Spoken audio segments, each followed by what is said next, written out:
Wedding reception gone wild. So there I was at my friend Tom's wedding, a joyous occasion where love was in the air, laughter echoed around the room, and everyone was ready to celebrate. The reception was held in a charming little hall with fairy lights strung across the ceiling, making it feel like we were dancing among the stars. The DJ, a friend of the groom's cousin's neighbor or some equally distant connection, was set up in the corner with his gear, ready to keep the party grooving. Everything seemed perfect, until it wasn't. The first sign of something amiss came when the DJ, a lanky guy named Rick with hair reminiscent of a 1980s rock star, fiddled with his equipment and accidentally hit play on his latest audiobook instead of the first dance track. Instead of the sultry sounds of Ed Sheeran, we were greeted by a booming voice declaring, "You have the power to achieve greatness."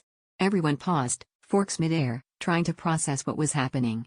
Tom and his bride, Sarah, stood frozen in the middle of the dance floor, their planned waltz overtaken by a motivational speech about climbing the ladder of success.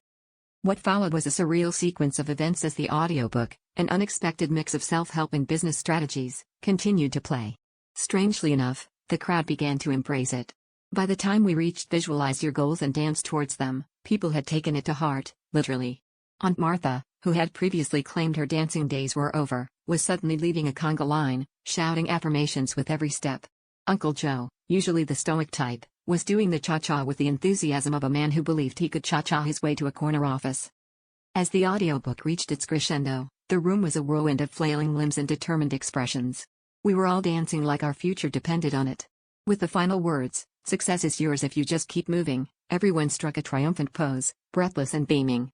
The DJ, finally realizing his mistake, sheepishly swapped back to the wedding playlist, but by that point, we were all convinced we'd just attended the most productive wedding reception ever. As we collapsed into chairs, someone quipped, "Well, I always said life was a dance, but who knew we'd need career counseling to get through the Macarena."